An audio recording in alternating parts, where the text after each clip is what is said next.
Are you tired? Because I'm bloody tired. When we set out to investigate Lily Orchard's predatory behaviour in 2020, we couldn't have predicted the horrific extent of what we'd uncover.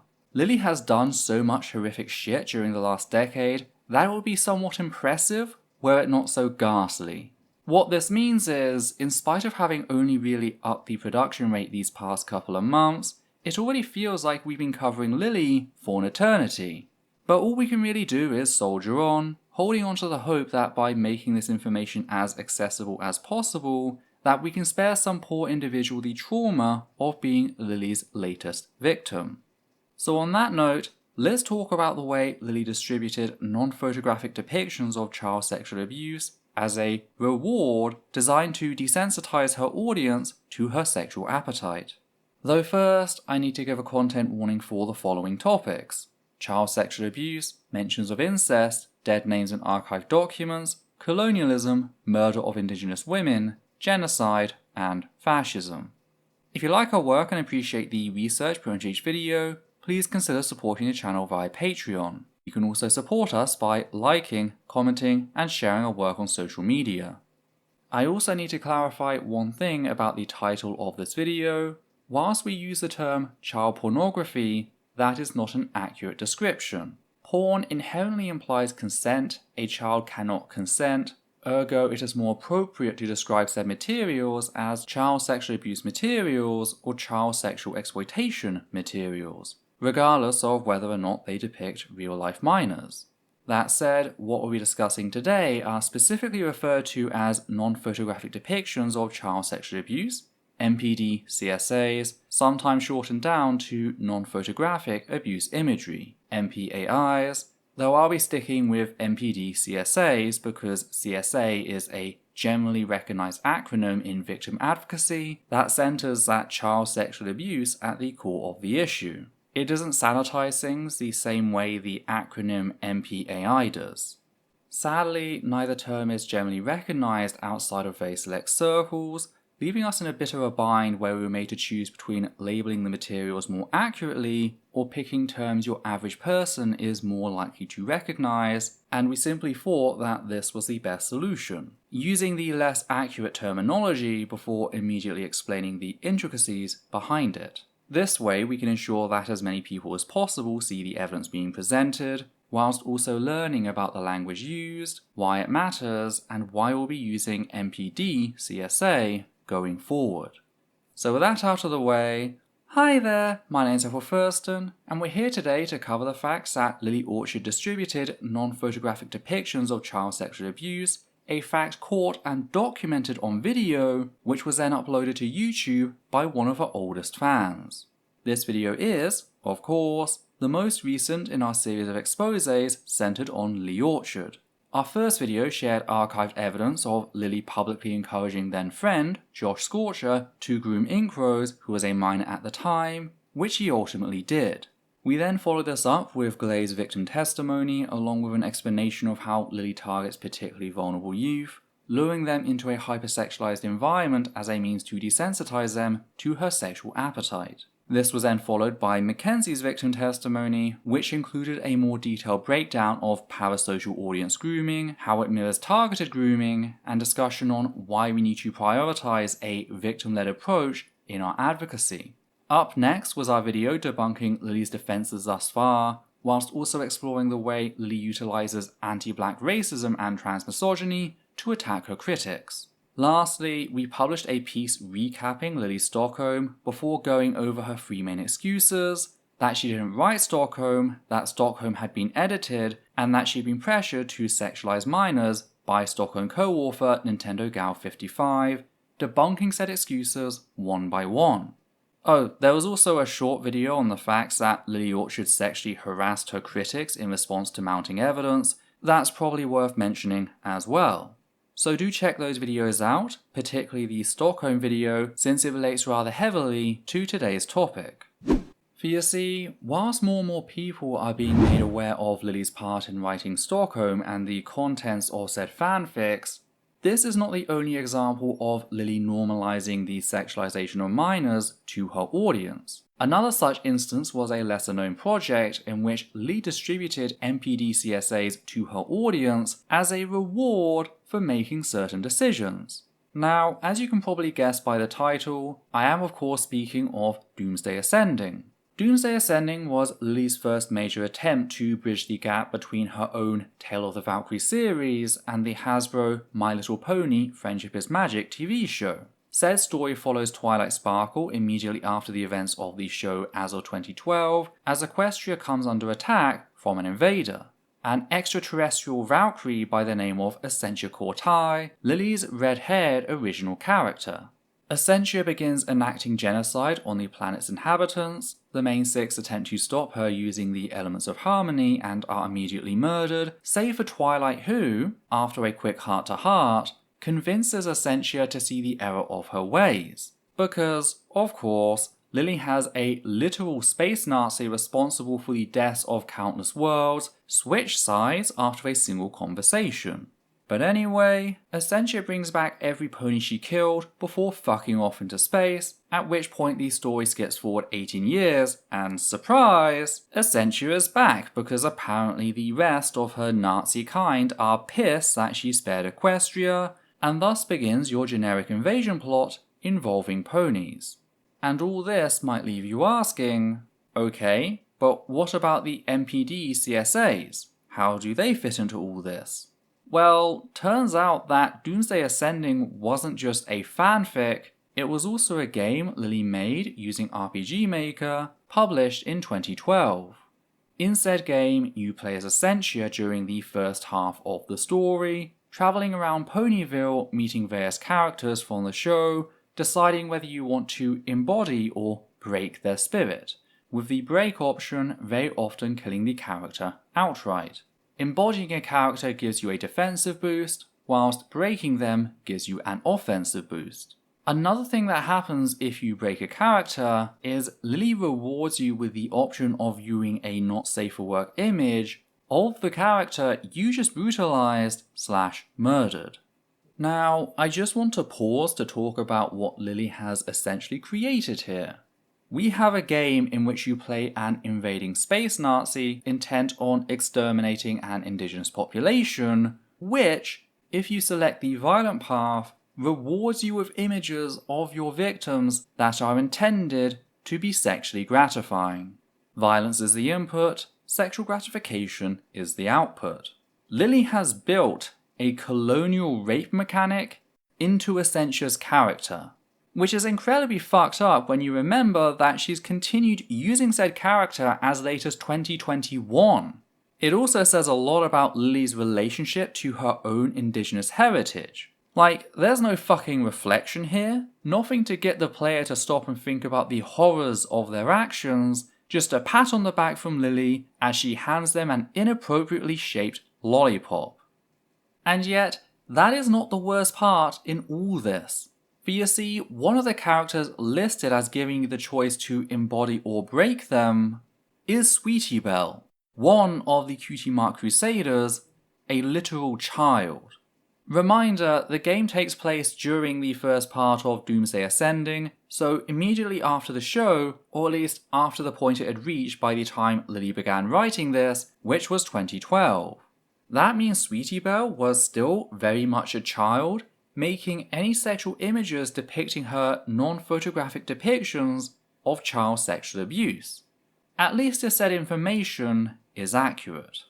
Which brings us to the recently discovered video evidence. For you see, there is a playthrough on YouTube depicting what happens should you embody or break every character. A playthrough recorded and uploaded by none other than Stockholm co-author Nintendo Gal 55. The video in question is NSFW Doomsday Ascending Easter Eggs, with the Sweetie Belle section beginning at 2 minutes and 17 seconds in. Nintendo Gal 55 first goes on to break Sweetie Belle, gaining access to the NSFW image at 2 minutes and 35 seconds. Said image depicts a naked Sweetie Belle and Rarity, her adult sister, in the shower, with Sweetie Belle burying her head in Rarity's chest. I, of course, cannot show the image for obvious reasons, and I don't know how long the original video will stay up once I point out its existence due to Nintendo Gal 55's habit of deleting this sort of stuff the moment it's commented on, but I've gone ahead and linked the original as well as a censored copy. What can be seen is Lily herself referring to said image as NSFW during the prompt, just so there can be no mistake as to its intended nature. Because, oddly enough, whilst Lily argues it's okay for her to flash her audience without prior warning in the present day, back then she knew to use content warnings that allowed her audience to opt out. Not that that makes the child abuse aspect any better, I'm merely pointing it out to highlight how Lily has moved backwards when it comes to respecting her audience's autonomy, as demonstrated in the expose containing Glay's testimony.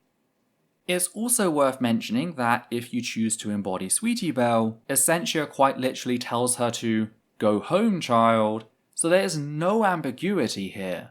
Lily refers to Sweetie Belle as a child in her writing, uses her child sprite, and has the events of the game set immediately after the show. This is not an aged up character, this is a child. Now, if you've seen our previous video on Stockholm, then you know how Lily sets out to write Sweetie Belle as a sexually aggressive child, tempting Rainbow Dash at every opportunity, and openly talking about how seeing her sister naked arouses her. Keep in mind, Sweetie Belle is between 9 and 14 years of age in the first Stockholm fanfic. Lily then takes this further in Chapter 3 of the Dash family, one of Lily's sequels set in the months after the first Stockholm, during which Rainbow Dash is institutionalized. Rarity sends Rainbow Dash a letter, letting Dash know that she found out about her sister's feelings towards her, that Rarity also has such feelings for Sweetie Belle, and that Rarity went on to rape Sweetie Belle. All in coded language, of course, but the message is made very clear in how the other characters respond. So, this is a reoccurring theme with Lily: sisterly child rape. Which brings us on to the second instance of non-photographic depictions of child sexual abuse, because yes, there's more than one. Not satisfied with one instance of NPDCSA, Lily decided to include another, and in my opinion, far worse, NPDCSA as a reward for breaking Muffins, a neurodivergent character from the show. We see Nintendo Gal 55 reach said section at 3 minutes and 49 seconds into her video, gaining access to said image at 3 minutes and 57 seconds. Now, I've had to heavily blur this image since it depicts Muffins, orally raping a child background character, sometimes referred to as Dinky Who's or Dinky Doo, with many fans at the time theorizing that she was the younger sister or even daughter of Muffins. Back in the video, Nintendo Gal 55 goes on to mention the incestuous aspect of what was shown, before going on to mockingly scream, "Pedo pony," which, yeah, like no joke, Lily is distributing images of an adult sexually abusing a child because she is a pedophile. Non-pedophiles do not feel the need to write detailed descriptions of minors having sex or being raped, which are intended for adult readers to find sexually gratifying, nor do they distribute NPDCSAs as a literal reward in their game. The only reason for Lily to do either of these things is because she finds enjoyment in said materials. Yet there are still people who pretend otherwise, and considering all I've shown you, I have to ask, how many times does Lily have to tell us exactly what she is before you start listening? Lily Pete is a pedophile. That is a statement of fact. What makes this instance even worse than the one involving Sweetie Belle is the fact that, according to the MLP fan label wiki, Lily confirms certain choices to be canon. And while Sweetie Belle is meant to be embodied, which isn't a defense for including NPDCSAs, by the way, Muffins is meant to be broken. Lily fully intended to reward the player with an image depicting an adult orally raping a child as the right decision. So not only is Doomsday Ascending a game in which, as part of a power fantasy, you take on the role of a colonial invader using violence to gain sexual gratification in what can best be described as a rape mechanic, but included among your victims are children, specifically young girls. Again, this is a power fantasy. This is Lily giving into her basal desires and sharing that with others, and said desires involve the rape and forced disappearance of indigenous girls. There is a conversation to be had here about the normalization of stolen sisters, the epidemic of missing and murdered indigenous women, including young girls, and just how fucking disgusting it is for Lily to use a heritage she fully admits to being disconnected from to shield herself from criticism. Thing is, it's not like Lily herself isn't aware of what she did. Again, whilst I have never watched Steven Universe and cannot comment on the veracity of Lily's claims regarding said show and how she frames its underlying themes, what I have done is watch Lily's videos on the series back when I binge-watched her content in 2019. And as I was reading over what I'd written for this section, everything I said began to sound eerily familiar. Then I remembered why.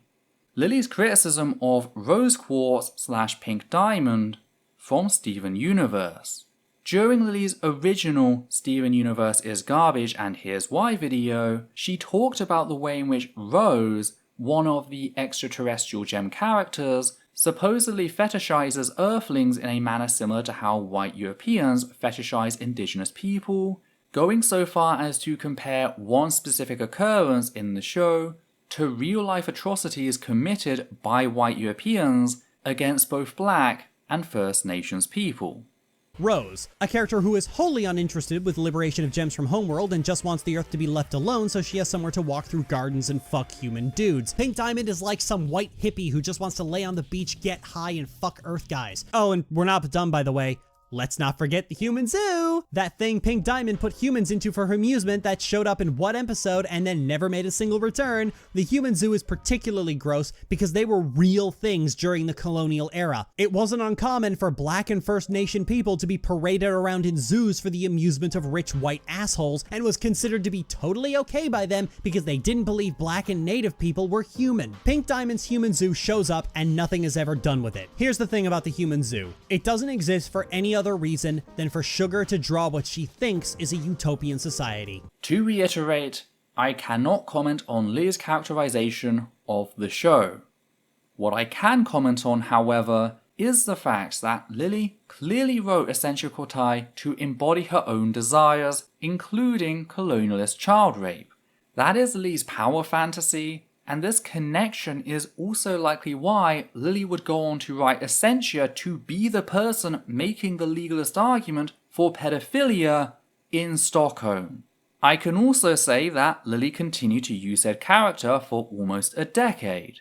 In fact, she was still writing Essentia at the time we began our investigation, years after the aforementioned video on Steven Universe.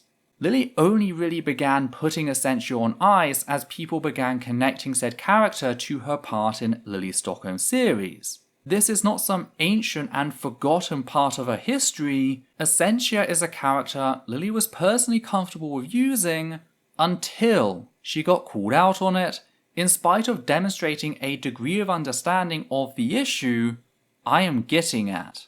These are both important facts to keep in mind when passing judgment on Lily's actions throughout all of this. Speaking of, I can't wait for the Steven Universe fanbase to get a hold of this information and run with it, because even accepting everything Lily has asserted about Rose from Steven Universe as true, which again, I don't know, and I don't really care, Rebecca Sugar's actions, as described by Lily, pale in comparison to what Lily herself has done. Not only has Lily created a colonialist child rape simulator as a goddamn power fantasy, she's actually gone on to groom the minors in her audience, targeting particularly vulnerable youth. As far as I'm aware, Rebecca Sugar has not been revealed to be engaging in sexual tourism throughout the global south and the fetishism that often goes hand in hand with it. So the degree of hypocrisy and projection Lily is engaging in, that tends to stick with people. And it's my hope that, by pointing this out, this news can be spread like wildfire, and as many people are made aware of not just this, but Lily's other actions. Because that is what we are ultimately doing here, spreading information to try and keep as many people as possible safe from Lily. Now, one thing I've kind of been doing throughout this video is taking for granted the fact that Lily Orchard wrote Doomsday Ascending and later made the game of the same title. However, if you know anything about Stockholm and how Lily has responded to criticism regarding that in the past, it doesn't take a genius to figure out that she will likely deny any and all involvement in the creation of Doomsday Ascending, so I thought I'd just put that to rest quickly. One thing we can do to verify that Lily created Doomsday Ascending is check out Nintendo Gal 55's other videos, such as Bonus Let's Play, Doomsday Ascending and Pony Hill. If we scroll down to the comments, you will see the official Lily Orchard YouTube page posting about the project. 2.5 years ago, I released. Excuse the sudden audio from the default video on her channel. As you can see in the screen capture currently on screen, you can click around. Go to Nintendo Gal 55's page, go back, click on Lily's page, and there it is. I actually recorded this when Lily was live, editing, so I clicked on her stream and waited around for a bit to hear Lily speak, though she only did so ever so quietly. Okay, we'll put you aside when I need you. This is confirmation that Lily Orchard created Doomsday Ascending and was in contact with Nintendo Gal 55 over said project. But I think we can do better than that. If we return to the video I showed earlier, the one including NPDCSAs, we don't see Lily commenting on the video using her main account. Instead, we see user RipsPony commenting, talking about what's in store for the future of the game. Now, thankfully, I uncovered this before YouTube made the switch to handles, assigning accounts that failed to pick their handles their URL as a default handle, since that meant I'd seen the account's username before said switch, and that username was RVI Ponies. RVI, which stands for Rather Vocalized Illusion, was Lily's original soapbox prior to her glass of water days. That's why, if you check the now abandoned channel today, the only thing featured is a link back to Lily's main channel. We can also cross-reference this with an archive copy of Lily's YouTube account taken on the 20th of February 2014 to see that RVI Ponies is listed under Lily's other channels, linking directly to the RipsPony account shown earlier. This is one of Lily's accounts, meaning this is her commenting to a video reviewing her distribution of non-photographic depictions of child sexual abuse. Case closed. What's more is, taking a closer look at the conversation on this video, now that we know this is Lily, reveals something incredibly disturbing. You see, Lily opens by voicing her surprise at the fact that Nintendo Gal 55 was able to show unused files at the end of her video, seemingly annoyed that her encryption didn't prevent what Lily labelled as cheating. When pressed as to what Lily meant by this, she responded to Nintendo Gal 55, telling her that she wasn't happy with the prospect of people gaining access to the NSFW images, NPDCSAs included, without resorting to violence, clarifying that she's talking about people who want to see the images but don't want to kill the ponies required to see them. That's why I encrypted the archive. They can't have their cake and eat it too. This is a big part of why I say that Lily created a rape mechanic in her game, because she is openly angry at the prospect of people accessing said sexual content, both the NPDCSAs and the NSFW images depicting adults, without obtaining it through violence. She's very vocally put off by the idea, resentful towards the perceived slight against her artistic vision, that she labels it cheating and has taken steps to try and prevent people from doing so. For Lily, the sexual reward of her game cannot be separated from the violence used to obtain it. That is what she is very openly telling us here about contents that include non-photographic depictions of child sexual abuse. Which means this is just another one of Lily's attempts to normalize her sexual obsession with children to her audience, promoting it as a good thing, a reward. If you spotted something we failed to comment on, do be sure to let us know down below. I do read every comment and always appreciate hearing your thoughts on the matter. And if you appreciate what we do here and want to help out, please consider becoming one of our wonderful patrons who make all this possible. On that note, we'd just like to thank the following people: Matthew Kovac, Gert Van Vorst, Hannah Banghart, Sosh Daniels, Flynn, and Higgins the Seagull. And for myself, Adita, and Levi, take care now.